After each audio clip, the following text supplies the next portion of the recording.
Balaji Narayanaswamy is a retired professor, a law graduate.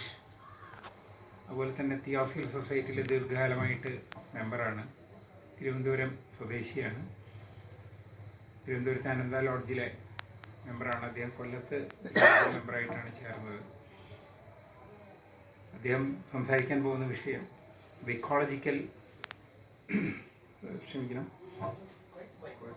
Quiet mind എന്നുള്ള വിഷയത്തെക്കുറിച്ചാണ് അദ്ദേഹം ഇന്ന് സംസാരിക്കുന്നത്. The intrinsic order of nature.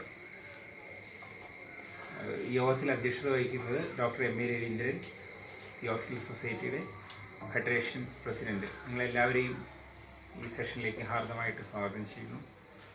Thank you. Doctor Balaji Narayanaswamy.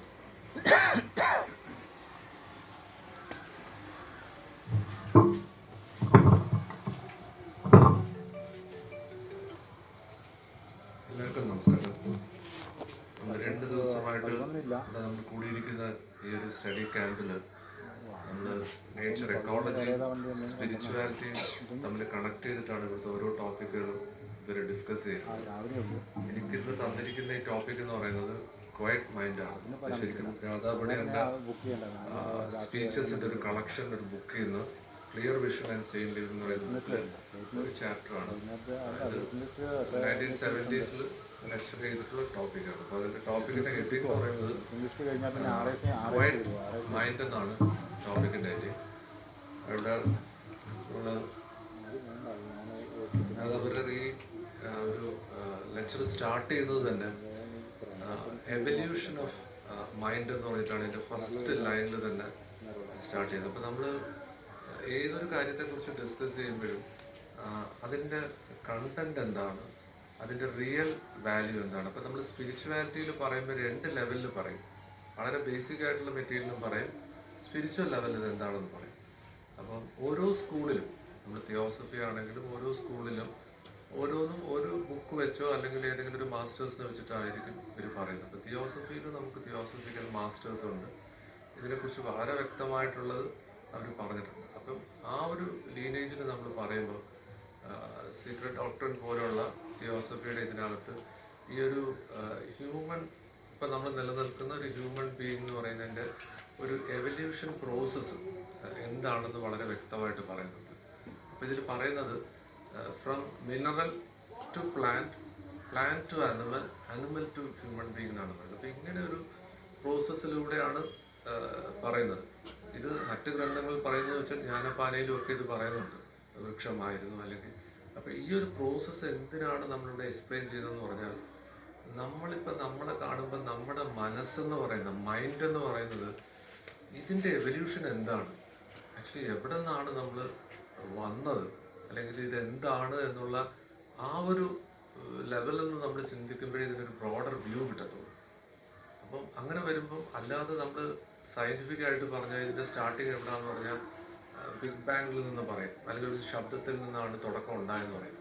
അപ്പോൾ അവിടെയും human being എപ്പോഴാണ് ഉണ്ടായതെന്നൊക്കെ ഉള്ളത് പല ലെവലിൽ ഡിസ്കസ് ചെയ്യുന്നുണ്ട്. അപ്പോൾ നമുക്ക് ഇവിടെ ഈ ഒരു മൈൻഡിനെ നമ്മൾ കാണുന്നത് ഈ ഒരു ബ്രോഡർ ലെവലിലാണ് കാണുന്നത്. അപ്പം നമുക്കിത് എന്തിനാണ് പറയുന്നത് പറഞ്ഞാൽ, ഏതൊരു കാര്യത്തെയും നമ്മൾ കാണുമ്പോൾ നമ്മളൊരു സെപ്പറേഷനിലാണ് കാണുന്നത്.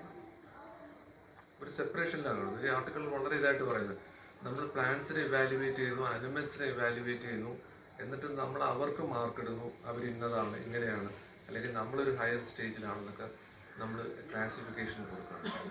അപ്പോൾ സ്പിരിച്വാലിറ്റിയിൽ നമ്മൾ എൻ്റർ ചെയ്യുന്നു, അല്ലെങ്കിൽ ഈ ഒരു സെർച്ച് ഫോർ ട്രൂത്ത് എന്ന് തന്നെയാണ് പറയുന്നത്, സത്യാന്വേഷണമാണ്. അപ്പം സത്യം എന്താണ് എന്ന് അന്വേഷിക്കുമ്പോൾ, അല്ലെങ്കിൽ എന്താണ് ഇതിൻ്റെ പർപ്പസ്, എന്താണ് ഈ സത്യാന്വേഷണത്തിൻ്റെ പർപ്പസ് എന്താണ്. കാര്യം ഈ പർപ്പസ് അറിഞ്ഞാൽ മാത്രമേ നമുക്കതിന് എന്ത് ചെയ്യണം എന്നുള്ളത് വരും. അപ്പം നമ്മൾ വളരെ സിമ്പിളായിട്ട് പറഞ്ഞാൽ റിയലൈസേഷൻ എന്ന് പറയും, ബോധോദയം എന്നൊക്കെ പറയും. നമുക്ക് റിയലൈസേഷൻ ഉണ്ടാവാനാണ്, സെൽഫ് റിയലൈസേഷൻ ഉണ്ടാകാനാണ് പറയും. അപ്പോൾ നമ്മളൊരു പോയിന്റ്, ഇതാണ് നമുക്ക് അറ്റൈൻ ചെയ്യേണ്ടത്, അല്ലെങ്കിൽ ബ്രഹ്മമാണ്, നമുക്ക് ബ്രഹ്മമാണെന്ന് റിയലൈസ് ചെയ്യണം എന്ന് നമ്മളൊരു ഡെസ്റ്റിനേഷൻ പോയിന്റ് കണ്ടെത്തുകയാണ്.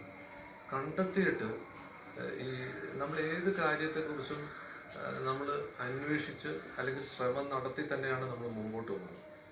പോയി കഴിഞ്ഞിട്ട് പിന്നെ ഒരിക്കലും നമ്മൾ ഈ തിരിച്ചു വരുന്ന പാതയെക്കുറിച്ച് നമ്മൾ മൈൻഡ് ചെയ്യാറില്ല. കാര്യം ഇത് ഓട്ടോമാറ്റിക്കായിട്ട് സംഭവിക്കുന്ന ഒരു പ്രോസസ്സാണ്. അപ്പോൾ ഇതിലെല്ലാം എഫേർട്ട് ഉണ്ടോ എന്ന് ചോദിച്ചാൽ എഫേർട്ട് ഉണ്ടെന്നും പറയേണ്ടി വരും, എഫേർട്ട്ലെസ് ആണെന്ന് പറയേണ്ടി വരും. ഇതെല്ലാം പല സ്റ്റേജസിലാണ് നമ്മൾ പറയുന്നത്. ഒരു ഹയർ സ്റ്റേജ് എന്ന് പറയുമ്പം നമ്മൾ പറയുന്നതായിരിക്കും ഇതിൽ ലോവർ സ്റ്റേജിൽ. അപ്പം ഇതിനകത്ത് വളരെ ബേസിക് ആയിട്ട് നമുക്ക് നോക്കാം എന്താണ് ആക്ച്വലി നമുക്ക് ഈ ക്വയറ്റ് മൈൻഡ് ഇതിലേക്ക് കടക്കണമെങ്കിൽ നമുക്കൊരു ക്വയറ്റ് മൈൻഡ് വേണം. ക്വയറ്റ് മൈൻഡ് ഇല്ലാതെ ഒരിക്കലും നമുക്ക് ഈ പാത കടന്ന് ചെല്ലാൻ പറ്റത്തില്ല. അതാണ് ഈ ഒരു ടോപ്പിക്കിൻ്റെ മെയിൻ ക്രസ് പോയിന്റ് എന്ന് പറയുന്നത്. അപ്പോൾ പിന്നെ അടുത്ത ചോദ്യം, നമ്മളിപ്പോൾ ഒരു വണ്ടി ഓടിക്കാൻ പഠിച്ചു അല്ലെങ്കിൽ ഒരു സൈക്കിൾ ഓടിക്കാൻ പഠിച്ചു. എങ്ങനെ പഠിച്ചു? ഒരാൾ ആ സൈക്കിളിൻ്റെ കയ്യിൽ പിടിച്ചിരുന്നു, കുറച്ച് കഴിഞ്ഞപ്പോൾ പിടിയെടുത്തു, പിന്നെ നമ്മൾ മുമ്പോട്ട് പോയി, കുറച്ച് കഴിഞ്ഞപ്പോൾ ആളങ്ങ് പോയി. പിന്നെ നമ്മൾ എങ്ങനെ ഓടിക്കുന്നതെന്നോ ഏത് ഗിയറിലാണ് വരുന്നതെന്നോ എപ്പോൾ ക്ലച്ച് ചവിട്ടി ഇതൊന്നും നമ്മൾ അറിയുന്നില്ല. അത് നാച്ചുറലായിട്ട് സംഭവിക്കുന്ന ഒരു കാര്യമാണ്. അപ്പോൾ ഈ നാച്ചുറലായിട്ട് സംഭവിക്കുമ്പോൾ നമ്മൾ ഈ ഫസ്റ്റ് ഗിയർ കഴിഞ്ഞ് സെക്കൻഡ് ആണോ തേർഡ് ആണോ എന്ന് ഓർത്താൽ വണ്ടി ഇടിക്കും. അപ്പോൾ സ്പിരിച്വാലിറ്റിയിൽ എപ്പോഴും നമ്മളിത് പറഞ്ഞു വരുമ്പോൾ നമ്മൾ ഇനിഷ്യൽ സ്റ്റേജസ് ആണ് പറഞ്ഞത്. ഇപ്പോൾ നമുക്ക് എന്താണ് തടസ്സം, ഈ തടസ്സം നമുക്ക് എങ്ങനെ ഓവർകം ചെയ്യാം, അത് ഈ ആർട്ടിക്കിളിൽ വളരെ വ്യക്തമായിട്ട് പറയുന്നുണ്ട്. ഇതിന് ഒരു പ്രോസസ്സാണ്, ഒറ്റ കാര്യമേ ചെയ്യേണ്ടതുള്ളൂ, അത് മെഡിറ്റേഷനാണ് അല്ലെങ്കിൽ ധ്യാനമാണ്. അപ്പം അതൊരൊറ്റ കാര്യമേ ചെയ്യാനുള്ളൂ. പക്ഷെ എന്താണ് ഈ മെഡിറ്റേഷൻ അല്ലെങ്കിൽ എന്താണ് എന്നുള്ളതിനെ കുറിച്ചാണ്, അല്ലെങ്കിൽ എങ്ങനെ നമുക്ക് ഇതിലേക്ക് കടക്കാവുന്നതാണ്. അപ്പം തിയോസഫിയിൽ പ്രത്യേകിച്ച് നമുക്ക് തിയോസഫിയിൽ ഒരു 3 ജെംസ് എന്ന് പറഞ്ഞ് 3 ബുക്കിനകത്ത് ഒരു book at the feet of മാസ്റ്ററാണ്. അത് JKയുടെ 12ാമത്തെ വയസ്സിൽ മാസ്റ്റേഴ്സ് തന്നെ പറഞ്ഞിട്ടുള്ള അല്ലെങ്കിൽ മാസ്റ്റേഴ്സിൻ്റെ വേർഡാണ്. 2 or 3 വേർഡ് ഒഴിച്ച് ബാക്കിയെല്ലാം ഈ ഒരു ചെറിയ ബുക്കിലാണത് പറയുന്നത്.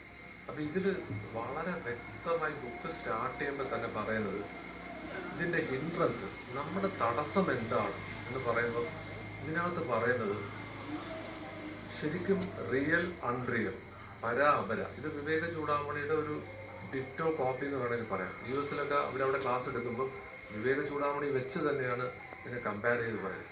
ഇതിൽ പറയുന്നത് 2 കാറ്റഗറി ആൾക്കാരെയുള്ളൂ, those who know and those who do not know. ഈ 2 കാറ്റഗറികൾ. അപ്പം നമ്മൾ നിൽക്കുന്നത് 2ാമത്തെ കാറ്റഗറിയിലാണെങ്കിൽ നമുക്കിതിലെങ്ങനെ കടന്നു വരാം, എന്തൊക്കെയാണ് തടസ്സങ്ങൾ എന്നുള്ളത്. അപ്പം ഇത് പറയുമ്പം നമ്മൾ വളരെ വ്യക്തമായി മനസ്സിലാക്കേണ്ട ചില കാര്യങ്ങളുണ്ട്. ഈ എലമെൻറ്റ്സ്, ഇപ്പം മൈൻഡ് എടുത്തു കഴിഞ്ഞാൽ നമ്മുടെ മൈൻഡിൻ്റെ കമ്പോണൻ്റ് എന്താണ്, ഇതിൻ്റെ കമ്പോണൻ്റ് എന്താണ്. ഇപ്പം നമ്മൾ കുടിക്കുന്ന വെള്ളം, ഇരിക്കുന്ന വെള്ളം, ഇതിൻ്റെ കമ്പോണൻ്റ് എന്താണ് പഠിച്ചിട്ടുള്ളവർക്കറിയാം. ഹൈഡ്രജൻ്റെ 2 കമ്പോണൻറ്റും ഓക്സിജനാണ്. ഒന്നും പഠിക്കാത്ത ഒരാൾ ഈ വെള്ളം ഉപയോഗിക്കുന്നില്ലേ, അതിലിത് അറിയണം. അപ്പോൾ ഇത് ഒരു എന്താണ് പറയുന്നത്, ഒരു കോൺഫ്ലിക്റ്റ് പോലെ വരും കേൾക്കുന്നവർക്ക്. പക്ഷെ ഇത് കോൺഫ്ലിക്റ്റ് അല്ല. നമുക്കൊരു ഡെസ്റ്റിനേഷൻ പോവാൻ നമുക്കൊരു വെഹിക്കിൾ വേണ്ടി വരും. അപ്പം ഈ ഒരു പ്രോസസ്സിൽ എന്താണ് ഹിൻഡ്രൻസ് പറഞ്ഞാൽ ഇതിലേക്കുള്ള ഒരു അറിവ് നമ്മൾ നേടുക എന്നുള്ളതാണ്. ഇനിഷ്യൽ സ്റ്റേജിൽ ആ സൈക്കിളിൽ കൈപിടിച്ചതുപോലെ നമുക്ക് പുസ്തകം ആവശ്യം വരും, അല്ലെങ്കിൽ പ്രഭാഷണം ആവശ്യം വരും, അല്ലെങ്കിൽ ഒരു ഗുരുവിനെ ആവശ്യം വരും. ഇതെല്ലാം നമുക്ക് ആവശ്യം വരും. പക്ഷെ അതൊക്കെ എങ്ങനെയാണെന്ന് ചോദിച്ചാൽ, നമ്മളൊരു ജാവലിൻ ത്രോയിൽ ഒരു ഹൈറ്റിൽ ചാടാൻ നമുക്കൊരു കമ്പ് തരികയാണ്. ഈ കമ്പ് തന്നിരിക്കുന്നത് കുത്തി അത് കടക്കാനാണ്. പക്ഷെ പലപ്പോഴും നമ്മൾ ഈ പാതയിൽ പോകുമ്പോൾ നമ്മളെ ഒന്നുകിൽ ഒരു ദൈവമോ അല്ലെങ്കിൽ ഒരു പുസ്തകമോ അല്ലെങ്കിൽ ഒരു ഗുരുവിനെയോ പിടിച്ചിട്ട് നമ്മൾ അവിടെ നിൽക്കും. ഇത് എക്സാമ്പിൾ വൈസ് പറയുകയാണെങ്കിൽ വിവേകാനന്ദൻ്റെ ഗുരുവിൻ്റെ കേസിനകത്ത് സാക്ഷാൽ കാളിയെ പ്രത്യക്ഷപ്പെടുത്തിയ ആളാണ്. അവസാനം ആ സ്റ്റേജ് കടന്നു പോകാൻ പറ്റാതെ ഇരുന്നപ്പോഴത്തേക്ക് ആ ഗുരുവിൻ്റെ ഗുരു തോത്താഗിരി വന്ന് ആജ്ഞാചക്ര ഇങ്ങനെ കട്ട് ചെയ്ത് കാളിയെ മാറ്റിയിട്ടാണ് അടുത്ത സ്റ്റേജിലേക്ക് പ്രോഗ്രസ് ചെയ്തത്. അപ്പോൾ ഇതിനകത്തൊക്കെ ഈ ഒരു പാതയിൽ ഇത് എളുപ്പമുള്ളൊരു പ്രോസസ്സല്ല. ഉപനിഷത്തിലൊക്കെ പറയുന്നത് ഇത് വാൾമുനയിൽ സഞ്ചരിക്കുന്നത് പോലെയാണ്. ഏത് സമയത്ത് വേണമെങ്കിലും നമുക്ക്, അപ്പോൾ അത്ര ശ്രദ്ധ വേണ്ട ഒരു കാര്യങ്ങളാണ്. അപ്പം ഇതെല്ലാം നമ്മൾ പറയുമ്പോഴും പ്രോസസ്സ് വളരെ എളുപ്പമാണ് എന്ന് തന്നെയാണ് ഇത് അറ്റൈൻ ചെയ്തിട്ടുള്ളവർ പറയുന്നത്. അങ്ങനെ വരുമ്പോൾ ഈ മെഡിറ്റേഷൻ പ്രോസസ്സിൽ എന്താണ് ആക്ച്വലി നമ്മൾ ഈ ചെയ്യുന്നത്, അല്ലെങ്കിൽ നമ്മൾ ഈ പാതയിലേക്ക് പോകുമ്പോൾ നമ്മൾ നേർവഴിക്ക് തന്നെയാണോ പോകുന്നത്, അല്ലെങ്കിൽ നമ്മൾ ചെയ്യുന്നതിനകത്ത് എന്തെങ്കിലും ഇതുണ്ടോ, അതങ്ങനെയാണ്. ഇപ്പം നമ്മൾ കേരള യൂണിവേഴ്സിറ്റി നമ്മളൊരു കോഴ്സിന് പഠിക്കുമ്പോൾ അതിനൊരു ഒബ്ജക്റ്റ് ഉണ്ട്. പലപ്പോഴും ശ്രദ്ധിച്ചു നോക്കറിയാം, നമ്മൾ സ്കൂളിൽ പഠിച്ചു, കോളേജിൽ പഠിച്ചു, എന്തിനാ പഠിച്ചത് അറിഞ്ഞുകൂടാ, പേർപ്പസ് അറിഞ്ഞുകൂടാ. ആരോ പഠിക്കാൻ പറഞ്ഞു, പഠിച്ചു, അല്ലെങ്കിൽ ഇന്നതിന് കിട്ടിപ്പോയി. അപ്പം ഈ പേർപ്പസ് ഇല്ലാതെ പോകുന്നത് പോലെയാണ് പലപ്പോഴും നമ്മൾ ഇനിഷ്യൽ കടക്കുന്നത്. ഇതിൽ മെഡിറ്റേഷനകത്ത് പിന്നെ നമ്മൾ ഓതൻറ്റിക്കായിട്ട് നമ്മൾ നോക്കുന്നത് നമുക്ക് ആരെ റിലേ ചെയ്യാം. ഇപ്പം ഏത് കാര്യത്തിലും നമ്മൾ എടുക്കുമ്പോൾ, ഇപ്പോൾ ഉദാഹരണത്തിന് സ്പിരിച്വാലിറ്റിയിൽ കടക്കുന്ന ഒരാൾ, വായന തുടങ്ങുന്ന ഒരാൾ, അയാൾ മസ്റ്റായിട്ട് വായിച്ചിരിക്കേണ്ട ഒരു 3 ബുക്ക് എടുത്താൽ അതിനകത്ത് ഒരു ബുക്ക് ഓട്ടോബയോഗ്രഫി എടുക്കാൻ യോഗ്യമാണ്. ഇത് വായിക്കാത്ത ഒരാൾ ലോകത്തില്ല. ഞാനിത് പറയുന്നത് ഈ ഇന്ത്യ മൊത്തം ട്രാവൽ ചെയ്ത്, ഹിമാലയം അവിടെ എല്ലാം ട്രാവൽ ചെയ്ത് ഈ ആൾക്കാരുമായിട്ട് സംസാരിക്കുമ്പോൾ നമ്മളിത് ചോദിക്കുന്നത് എന്തിനാന്ന് പറഞ്ഞാൽ നമുക്കും കൂടെ കടക്കാനാണ്. അപ്പോൾ ഇതിനകത്ത് എല്ലാം മാസ്റ്റർ പീസ് ബുക്കുകളുണ്ട്. അതിപ്പോൾ ഏത് മെഡിക്കൽ ഫീൽഡ് എടുത്താലും, ലോ എടുത്താലും, ഏതെടുത്താലും ഒരു മാസ്റ്റർ പീസ് ബുക്കാണ്. അപ്പോൾ നമ്മൾ ഭഗവത്ഗീതയാണ് പഠിക്കുന്നത്. ഇത് ആനിവേഴ്സറിൻ്റെ നമ്മുടെ തിയോസഫിയുടെ തന്നെ ഭഗവത്ഗീതയാണ്. മൈൻഡിനെ കുറിച്ച് പറയുന്നത്. ഞാൻ ഈ ബുക്ക് എടുത്തോണ്ടൊന്നും വരുന്നില്ല, ഓഫ് ഹാൻഡായിട്ട് പറഞ്ഞ ആൾക്കാർ ചോദിക്കും തിയോസഫി അങ്ങനെ പറഞ്ഞിട്ടുണ്ട്, പിന്നെ നമ്മൾ പോയി തപ്പേണ്ടി വരും. അതുകൊണ്ട് ഞാൻ എല്ലാ ബുക്കും എടുത്ത് ഫ്ലാഗ് ചെയ്ത് കൊണ്ടുവന്നു. അത് ഈ ലീഗൽ പ്രൊഫഷനിൽ അങ്ങനെയാണ്. കോടതി ചെല്ലുമ്പം എവിടെ പറയുന്നതെന്ന് ചോദിക്കും. അപ്പോൾ നമ്മൾ ബുക്ക് എടുത്ത് സുപ്രീം കോടതിയിൽ പറയുമെന്ന് പറയണം. കാര്യം അതുകൊണ്ട് ബുക്ക് ഇപ്പം ട്രാൻഡർട്ടായതുകൊണ്ട് എൻ്റെ ബുക്കെല്ലാം വീട്ടിലുള്ളതുകൊണ്ട് രാവിലെ ഞാൻ എടുത്തുണ്ട്. അല്ലെങ്കിൽ നോട്ട് എഴുതിക്കൊണ്ടായിരുന്നു. അപ്പം നോട്ട് എഴുതുമ്പോൾ ഞാൻ പറയും രമണ മഹർഷി പറഞ്ഞിട്ടില്ല. പിന്നെ നമുക്ക് പണിയാണ്, ആള് പറഞ്ഞിട്ട് പോകും. നമ്മൾ ഈ പുസ്തകം എടുത്തു വെച്ച് ആളുടെ പുറകെ പോകണം. ഒരു വെറുതെ ചുമ്മാ പറഞ്ഞിട്ട് പോകുന്നതാണ്. അപ്പം തിയോസഫിയിൽ ഉപനിഷത്തിന്റെ ബുക്കുണ്ട്, ഗായത്രി മന്ത്രയുടെ ബുക്കുണ്ട്.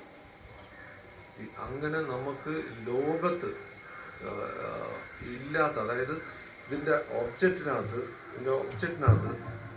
ബേസിക്കായിട്ട് ഇതൊരു 3 ഒബ്ജക്റ്റാണ് ഇതിനകത്തൊരു യൂണിവേഴ്സൽ ബ്രദർഹുഡാണ് ഫസ്റ്റ് പറയുന്നത്, ഇറസ്പെക്റ്റീവ് ഓഫ് കാസ്റ്റ് ക്രീഡ് എന്നാണ്.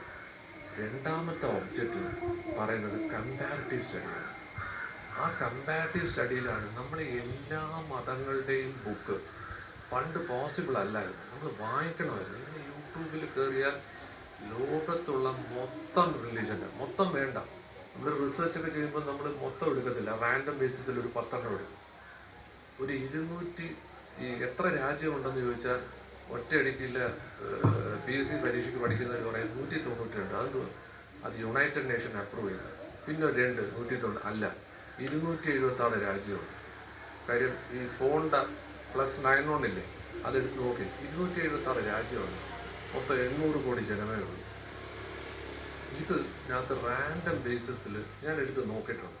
ഒരു 10 റിലീജൻ ഏതെങ്കിലും എടുത്ത് നോക്കി ഒരേ കാര്യം തന്നെയാണ് പറയുന്നത്. ഇതിൽ തർക്കമില്ല. അപ്പം ഈ തർക്കം വരുന്നത് എന്തിനാന്ന് പറഞ്ഞാൽ ഈ ഓർഗനൈസേഷൻ വരുമ്പോൾ അവിടെ തർക്കം വരും. അപ്പം ജയകൃഷ്ണമൂർത്തിയാണ് തിയോസഫിയിലെ ഒരു വലിയ വേൾഡ് ടീച്ചർ എന്ന് പറയുന്നത്. ആ ജയകൃഷ്ണമൂർത്തി തന്നെ പിൽക്കാലത്ത് ഓർഗനൈസേഷൻ കൾട്ടെന്ന് പറഞ്ഞ് അവിടെ നിന്ന് ഇറങ്ങിപ്പോയി. ഇത് നമ്മൾ ചെയ്യാനല്ല, അത് ഒരു സ്റ്റേജ് കഴിയുമ്പോൾ നാച്ചുറലി ഈ സെപ്പറേഷൻ വരുമ്പോഴേ ഓർഗനൈസേഷൻ എന്നും ഞാനും എന്നുള്ള കോൺസെപ്റ്റ് വരും. അത് നാച്ചുറലി സംഭവിക്കുന്ന കാര്യം. അപ്പം മെഡിറ്റേഷൻ്റെ കാര്യത്തിലേക്കാണ് നമ്മൾ പറഞ്ഞു വരുന്നത്. അപ്പം നമ്മൾ ആരെ റിലേ ചെയ്യണം? യോഗാനന്ദ പരമഹംസർ ഓട്ടോബയോഗ്രഫി യോഗി വായിച്ചിട്ടുള്ളവർക്കറിയാം, മൊത്തം മാജിക്കാണ്. മൊത്തം ഇത് എന്തോ ഇതിനകത്ത് ഇങ്ങനെയൊക്കെ സംഭവിക്കുമോ എന്നുള്ളതാണ് നമ്മൾ ഓരോരുത്തരും വായിക്കുമ്പോൾ. അപ്പം ഇതിനകത്ത് ഇന്നലെ ജോർജ് മാത്യു സാർ പറഞ്ഞൊരു കാര്യമുണ്ട്. നമ്മൾ വായിക്കുക മാത്രമല്ല, നമ്മൾ ഫീൽഡിൽ ഇറങ്ങി ഇത് അനുഭവിച്ച ആൾക്കാരെ കണ്ട്, അങ്ങനെ എത്രയോ ആൾക്കാരെ നമ്മൾ കണ്ടും കേട്ടുമാണ് ഈ പാതയിൽ വരുന്നത്. അല്ലാതെ ഇതൊരു ദിവസം കൊണ്ട് ബ്ലൂം ചെയ്യുന്ന ബ്ലോസമോ ഒന്നുമല്ല. ആൾക്കാർ പറയും ഇതൊക്കെ വളരെ സിമ്പിളായിട്ട്. ഇല്ല, ഒരിക്കലും ഇല്ല. ഞാൻ ഒരു ക്ഷേത്രത്തിൽ പോലും പോകാതിരുന്ന ഒരാൾ, ഒരു ക്ഷേത്രത്തിൽ എൻ്റെ കയ്യിൽ കെട്ടൊക്കെ ഉണ്ട്, ഒരു ക്ഷേത്രത്തിൽ പോകാത്ത ഞാൻ ഒരു അമ്പലത്തിൻ്റെ വെളിയിൽ നിന്നപ്പം ആ റോഡ് സൈഡിൽ ഇങ്ങനെ പുസ്തകം നിൽക്കും. സമയം പോകാൻ വേണ്ടി പുസ്തകം എപ്പോഴും ഒരു ഹരമായതുകൊണ്ട് അവിടെ ചെന്ന് ഈ പുസ്തകം നോക്കിയപ്പോഴത്തേക്ക് കേരളത്തിനെ ഞെട്ടിച്ച നക്സലൈറ്റ് ഫിലിപ്പം പ്രസാദിൻ്റെ ഒരു ബുക്ക് ഇരിക്കുന്നതാണ്. അപ്പം ഞാൻ ഫിലിപ്പം പ്രസാദും അമ്പലമായിട്ട് എന്തുവന്ന് ആ ബുക്കിൻ്റെ title obstacle race to God എന്നാണ്. അതെന്നെ ഭയങ്കരമായിട്ട് ഇത് ചെയ്തു. ഒരു 20 വർഷം മുമ്പത്തെ കഥയാണ് പറയുന്നത്. 10-15 രൂപ 10 രൂപ ഉള്ള ബുക്ക്, ചെറിയൊരു ബുക്കാണ്, ഇംഗ്ലീഷാണ്. എൻ്റെ മലയാളം എനിക്ക് റീഡിങ് ഇല്ലാത്തതുകൊണ്ട് ഇംഗ്ലീഷാണ്. അപ്പം ആ ബുക്ക് ഞാൻ എടുത്തു. ഞാൻ ആ ബുക്ക് വായിച്ചിട്ട് സത്യം പറഞ്ഞാൽ ഒരു നെക്സലേറ്റ് എഴുതിയിരിക്കുന്ന ബുക്കാണ്. കംപ്ലീറ്റ് ഈ പറഞ്ഞ മാജിക്കാണ്. ഓട്ടോബയോഗ്രഫി യോഗി പോലെ കംപ്ലീറ്റ് മാജിക്കാണ്. ഒരു സ്ഥലത്ത് പോയി അവിടെ നിന്ന് ഇന്നത് തന്നു, പിന്നെ വീട്ടിൽ ഭസ്മം വന്നു, അതിനകത്ത് ഇനി ഒന്നും പറയാനൊന്നും ബാക്കിയില്ല. അപ്പോൾ എനിക്ക് ഫിലിപ്പം പ്രസാദിനെ പേഴ്സണലി അറിയാമെന്ന് പറഞ്ഞാൽ അഡ്വക്കേറ്റായിട്ട് പ്രാക്ടീസ് ചെയ്യുമ്പോൾ ഞാൻ ട്രിവാൻഡ്രത്ത് വെച്ച് കണ്ടിട്ടുണ്ട്, സംസാരിച്ചിട്ടുണ്ട്.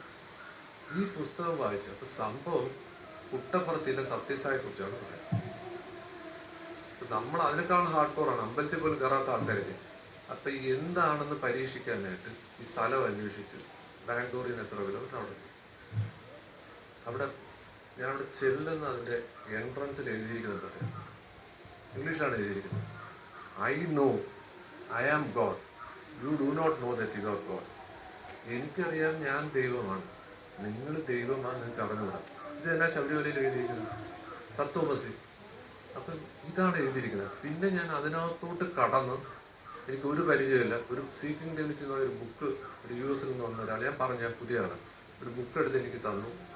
ആ ബുക്ക് എൻ്റെ കയ്യിലെടുത്തു. വൈകിട്ട് 5 മണിക്ക് ഒരു ദൂരെ സായിയെ കണ്ടു. പിന്നെ തിരിച്ച് പിന്നെ പോകേണ്ടി വന്നിട്ടില്ല. അതിനുശേഷം പിന്നെ ലോകം മൊത്തം ഈ പഠനം തന്നെയാണ്. അപ്പം മാജിക് ആണോ എന്ന് ചോദിച്ചാൽ കണ്ടതെല്ലാം മാജിക്കാണ്. പക്ഷേ എങ്ങനെ നമ്മളെ ഇൻഫ്ലുവൻസ് ചെയ്യാൻ പറ്റിയെന്ന് ചോദിച്ചാൽ അതാണ് ബുക്കുകൾ എന്ന് പറയുന്നത്. നമ്മുടെ കൺട്രോൾ അത് നമുക്ക് ഒരിക്കലും നമ്മുടെ കൺട്രോളല്ല. അവിടെ ഈ കയ്യിലെ ഭസ്മം ഇങ്ങനെ ഇടുന്നു, യൂട്യൂബിലൊക്കെ വീഡിയോ ഉണ്ട്. പക്ഷെ ഇതൊക്കെ ആണെങ്കിൽ പോലും ഒരു കാലഘട്ടത്തിൽ എൻ്റെ കൊച്ചിലെ എൻ്റെ വീട്ടിൽ സായിയുടെ പടം ഉണ്ടായിരുന്നു. അന്ന് ഞങ്ങൾ കളിയാക്കുമായിരുന്നു, ഈ സ്വർണം മുടിക്കകത്ത് വെച്ച് ഇങ്ങനെയൊക്കെ കളിയാക്കുമായിരുന്നു. ഇതേ ആളുടെ അടുത്താണ് ഞാൻ പിൽക്കാലത്ത് പോകുന്നത്. അന്ന് സുനിൽ ഗവാസ്കർ അവിടെ പോകുന്ന സമയത്ത് നമ്മൾ സുനിൽഗാസർ, പിൽക്കാലത്ത് സച്ചിൻ ടെണ്ടുൽക്കർ അവിടെ ചെന്നു.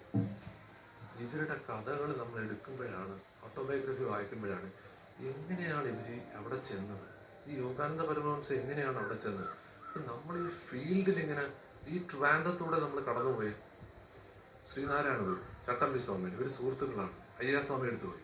അയ്യാസ്വാമി എന്ത് പറഞ്ഞു? ഇപ്പം ലേറ്റസ്റ്റ് ഉണ്ട് ട്രിവാൻഡ്രത്ത്. ഇവരെല്ലാം നമുക്ക് കാണാം, ഇവരുമായിട്ട് നമുക്ക് സംസാരിക്കാം, അവിടെ എക്സ്പീരിയൻസ് ഷെയർ ചെയ്യാം.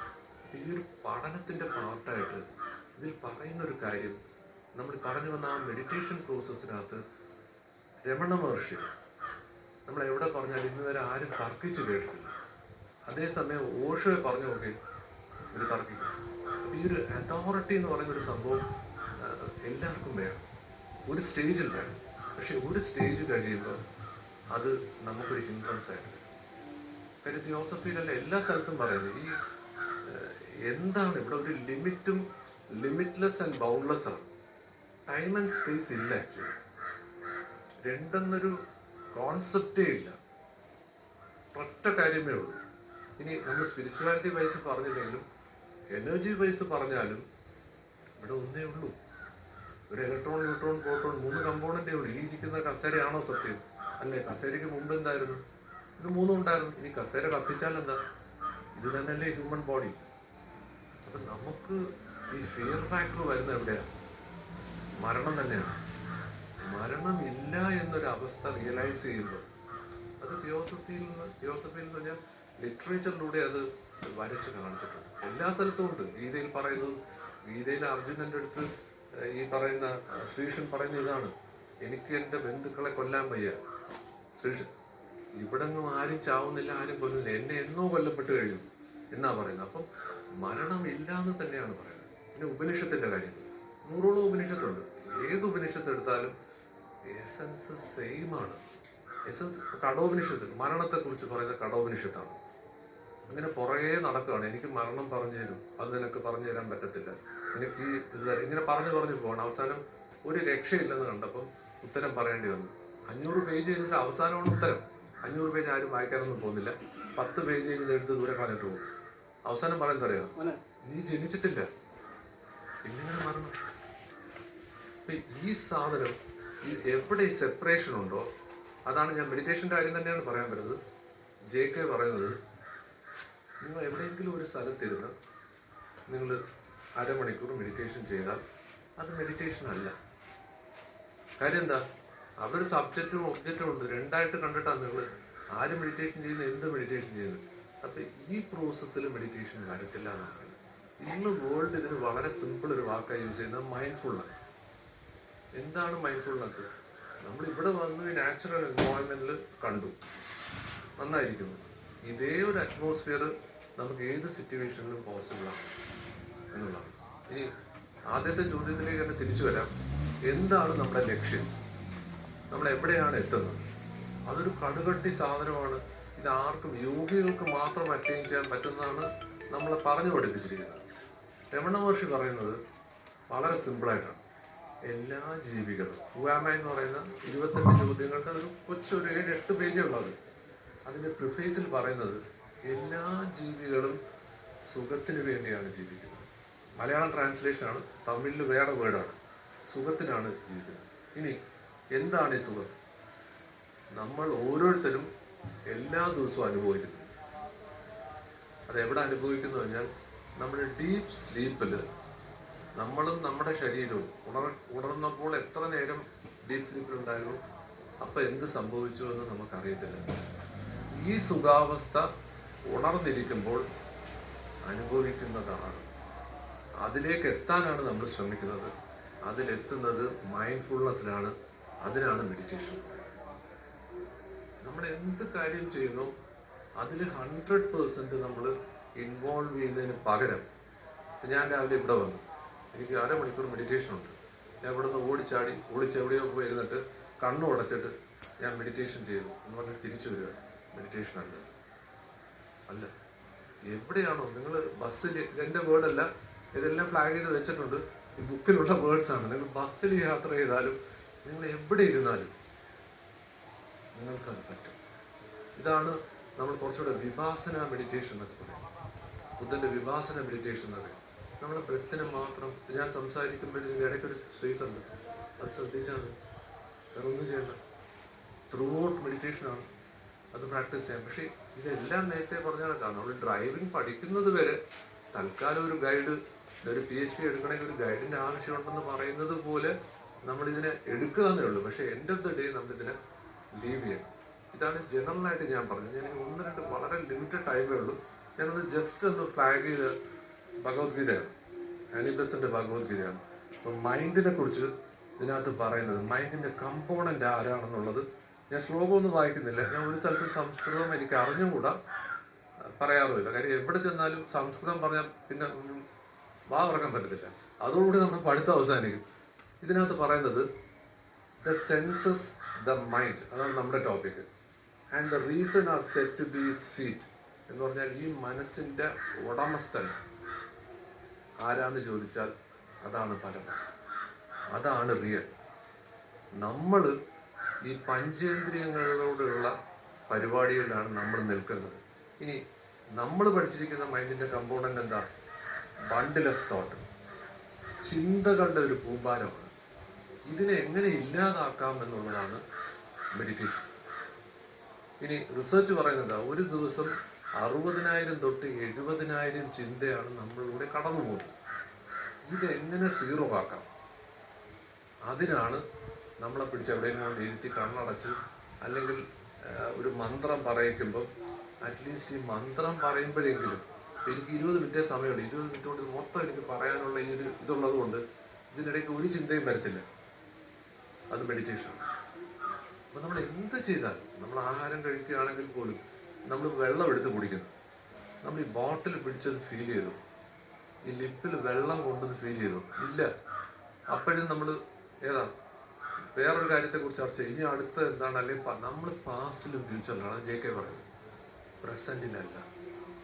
ഒന്നുകിൽ നിങ്ങളൊരു മാസ്റ്റർ പറഞ്ഞതോ ഏതിൻ്റെയെങ്കിലും റിലേറ്റഡ് ആണ്. ഇതിൻ്റെ കണ്ടന്റ് എന്ന് പറയുന്നത് നമ്മുടെ മൈൻഡിൻ്റെ അൾട്ടിമേറ്റ് റിയൽ എന്ന് പറയുന്നത് ബ്രഹ്മമാണ്, അവയർനെസ് ആണ്, കോൺഷ്യസ്നെസ് ആണ്. അതാണ് നമ്മൾ വിട്ടിട്ട് നമ്മുടെ ഈ പറയുന്ന പഞ്ചേന്ദ്രിയങ്ങളിലുള്ള പ്രോസസ് തോട്ടിലാണ് നമ്മൾ നിൽക്കുന്നത്. ആ തോട്ട് ഇല്ലാതാവുമ്പം മൈൻഡ് ഇല്ലാതാവും, മൈൻഡ് ഇല്ലാതാവുമ്പം മൈൻഡ്ഫുൾനെസ് ചെയ്യും. അതാണ് മെഡിറ്റേഷൻ എന്ന് ഗീത പറയുന്നത്. ഇനി ഒരു 140, ഇത് JKയുടെ മെഡിറ്റേഷൻ എന്ന് പറയുന്ന ബുക്കാണ്. 140ഓളം പേജുണ്ട്. പല ബുക്കിൽ നിന്ന് എടുത്തതാണ്. ഇതിനകത്ത് എല്ലാം വാട്ട് ഈസ് മെഡിറ്റേഷൻ എന്ന് പറയുന്നതിന് പകരം വാട്ട് ഇസ് നോട്ട് മെഡിറ്റേഷൻ എന്നാണ് പറയുന്നത്. ശരിക്കും അതാണ് നല്ലത്. നമ്മൾ ചെയ്യുന്നത് മെഡിറ്റേഷൻ അല്ല എന്ന് ഇതിനകത്ത് പറയുന്നത്. If you go and sit somewhere, that is not meditation. If you are following an authority, that is not a meditation. Then what is meditation? Religious mind എന്നുള്ള വേർഡാണ് യൂസ് ചെയ്യുന്നത്. You should have a religious mind എന്ന് പറയുന്നത്. അപ്പോൾ what is religious mind എന്ന് പറഞ്ഞാൽ authority ഇല്ലാതെ ഇപ്പം നമ്മുടെ എനർജി ഇങ്ങനെ സ്പ്രെഡ് ചെയ്തിരിക്കുകയാണ് പലരും. അതിനെല്ലാം കട്ട് ചെയ്യുമ്പോൾ നമ്മുടെ എനർജി ഒരു പർട്ടിക്കുലർ പോയിന്റിൽ ഫോക്കസ് ചെയ്യും. അതാണ് ഞാൻ നേരത്തെ പറയുന്നത്. നമ്മൾ ചെയ്യുന്നതിലൊരു ടോട്ടൽ ഇൻവോൾവ്മെന്റ് നമുക്ക്. അതാണ് ഇവർ പറയുന്നത്. ഇത് JKയുടെ കുറേ അധികം സാധനങ്ങൾ തിയോസഫിയിൽ അവൈലബിൾ ആണ് ഈ ബുക്ക്. ഇത് നേരത്തെ പറഞ്ഞത് കട്ടിയാണോ എന്ന് ചോദിച്ചാൽ ക്രൗഡ് പറയുന്നതിന് എഗെയിൻസ്റ്റ് ആണ്. അതുകൊണ്ട് ആൾക്കാർ ഇതിനെ അങ്ങ് തള്ളും. അൾട്ടിമേറ്റ്ലി ഇത് തന്നെയാണ് രമണ മഹർഷി പറഞ്ഞതും JK പറഞ്ഞതും സെയിം സാധനം തന്നെയാണ്. അപ്പോൾ നമ്മൾ എന്താണ് എന്ന് വെച്ചാൽ ഇനീഷ്യൽ സ്റ്റേജിൽ നമുക്ക് അങ്ങനെയല്ലേ, സൈക്കിൾ പഠിക്കുമ്പോൾ നമ്മൾ താഴെയൊക്കെ വീഴും. അത് വേണ്ടാന്നല്ല, നമ്മളെല്ലാം പഠിച്ചതിന് ശേഷം ഈ അതോറിറ്റിക്ക് സംഭവിച്ചത് എന്താണെന്ന് നോക്കുക. ഇപ്പോൾ രമണ മഹർഷി മഹാത്മാഗാന്ധിജി കാണാൻ ചെന്നു. ഇന്ത്യക്ക് സ്വാതന്ത്ര്യം കിട്ടിയില്ല. അപ്പോൾ ആരോ പറഞ്ഞ് സ്വാമിയെ കണ്ടാൽ സ്വാമിയെ വാങ്ങിച്ചു തരുമോ? അവിടെ ചെന്നു. ഒറ്റ കാര്യം രമണ മഹർഷി, ഏത് സ്വാതന്ത്ര്യം? എൻ്റെ സ്വാതന്ത്ര്യം എൻ്റെ ഇല്ല എന്ന് വെച്ചാൽ മഹാത്മാഗാന്ധിജി സെപ്പറേഷനിലാണ്. അവരെ സംബന്ധിച്ച് സ്വാതന്ത്ര്യമില്ല, ഒരു കാര്യമില്ല. ഇത് അൾട്ടിമേറ്റ് ആണ്, ഇത് കർമ്മയോഗിയാണ്. അപ്പോൾ ശ്രീനാരായണ ഒരു അമ്പലം പണിഞ്ഞു, ഇതൊക്കെ ചെയ്തു. പക്ഷെ പ്രവൃത്തിയുണ്ട്, പ്രവൃത്തിയാനില്ല എന്ന് പറഞ്ഞാൽ ഈ നമ്മുടെ രാധാഭരണ ആർട്ടിക്കിളിൽ പറയുന്ന എക്സാമ്പിൾ താമരയിലാണ്.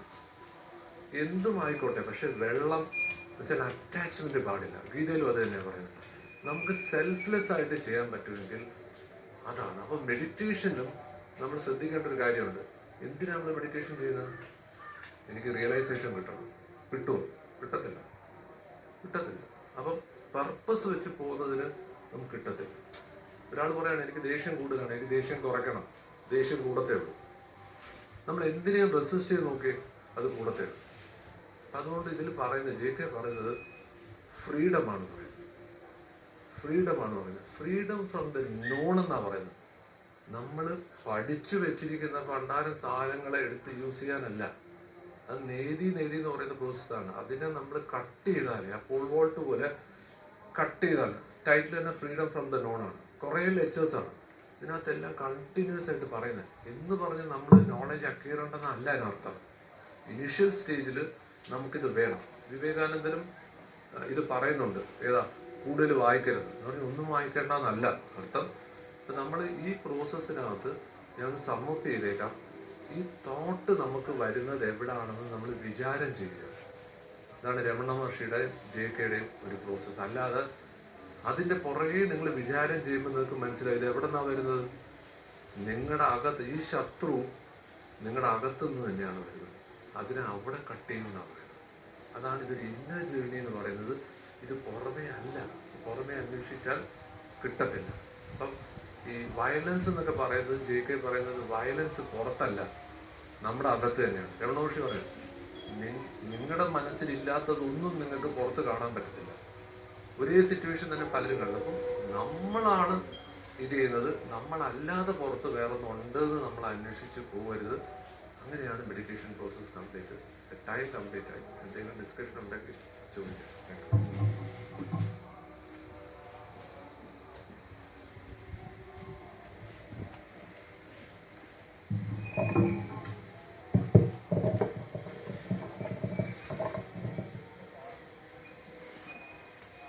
ആദ്യത്തെ ടോക്കാണ് വെച്ചിട്ടുണ്ടെങ്കിൽ ക്വയറ്റ് മൈൻഡ് എന്നുള്ള സബ്ജക്റ്റ് ഏറ്റവും ഡിഫിക്കൽട്ടായിട്ടുള്ള ഒന്നാണ്. കാരണം സയൻറ്റിഫിക്കായിട്ട് നോക്കുകയാണെങ്കിൽ മെഡിറ്റേഷൻ എന്നുള്ളതിന് ഒരു ഡെഫിനേഷൻ ഇല്ല, നമുക്ക് അറിയാവുന്ന കാര്യമാണ്. അതിനാകെ പറയാവുന്ന ഒരു enhancement of either cognitive or effective or both ആയിട്ടുള്ള ഒരു എൻഹാൻസ്മെൻ്റ് ആണ് നിങ്ങൾ ഫീൽ ചെയ്യുന്നത്. സാധാരണയായിട്ടുള്ള ഏത് ഒരു 100 ടൈപ്സ് ഓഫ് മെഡിറ്റേഷൻ ക്ലാസിഫൈ ചെയ്ത് കഴിഞ്ഞിട്ട് അവസാനം എത്തിയേക്കുന്ന കാര്യങ്ങളാണ്. നമുക്ക് അടുത്ത ടോക്കും കൂടി കഴിഞ്ഞിട്ട് കോഫി ബ്രേക്കിന് മുമ്പ് കുറച്ച് ഡിസ്കസ് ചെയ്യാനുള്ള സമയമുണ്ട്. അപ്പോൾ അത് ചെയ്യാം. ഇപ്പോൾ വെച്ചിട്ടുണ്ടെങ്കിൽ the clear vision and same living എന്നുള്ള സബ്ജക്റ്റിനെ പറ്റി ഉസ്മാൻ